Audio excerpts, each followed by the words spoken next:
Hello, my name is Dora Andrews. I welcome you here today to Glencourt Farm. I run the farm with my husband and my son. We run a contracting business and also a haulage business of hay and straw. Today we've got an open day to do with Farming Connect, all to do with lambing. As you can see, we also have sheep and cattle. We've been very busy lambing, and my niece Joanne has been very busy helping me, and we got a very successful result as she does a lot of one-to-one with the nursing side of it.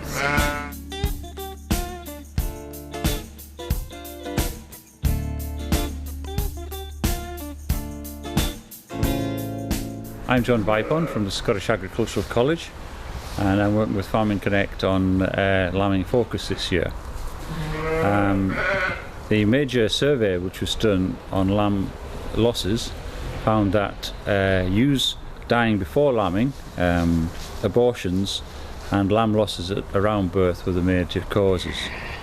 As far as abortions are concerned, we do have very good vaccines with Toxoplasma vaccine and enzootic abortion vaccines, and for most farms using these is very cost effective, so I'd advise them to do that.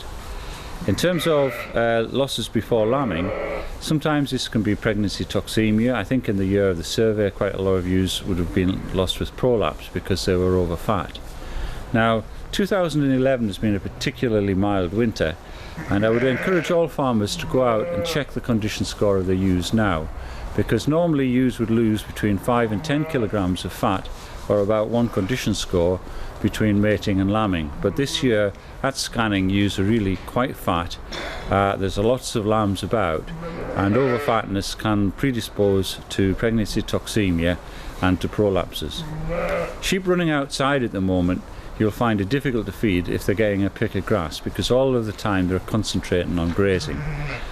Also, in late pregnancy, when ewes are over fat, it's important to feed the highest quality feeds that you can afford.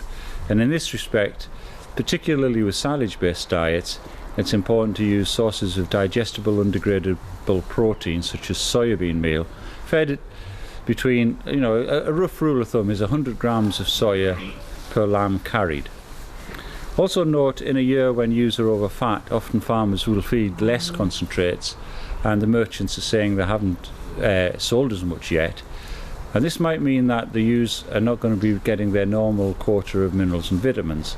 So it might be worthwhile putting out blocks and buckets, to provide minerals if you're feeding less concentrates.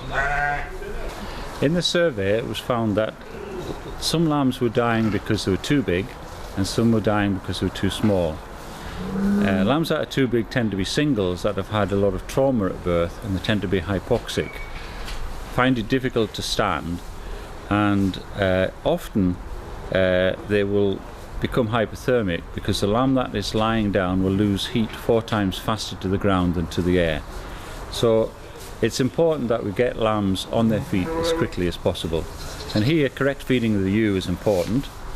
That it means the right levels of protein, minerals and vitamins, and also that we're using sires that themselves have been selected for get up and go at birth, because there's quite a lot of variation within breeds and in different sires and how quickly their lambs get up and suck.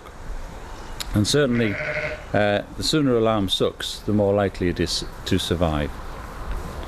The small lambs at birth tend to die from hypothermia because they're too small to create enough heat and have a large surface area.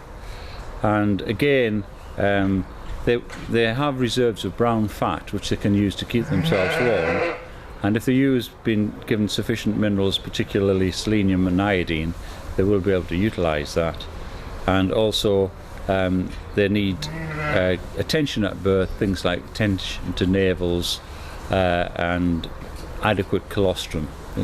And most farmers would underestimate the amount of colostrum a lamb needs. For example, a 4 kilogram lamb needs about 210 mils of colostrum for every kilogram in the first 18 hours to prevent hypothermia.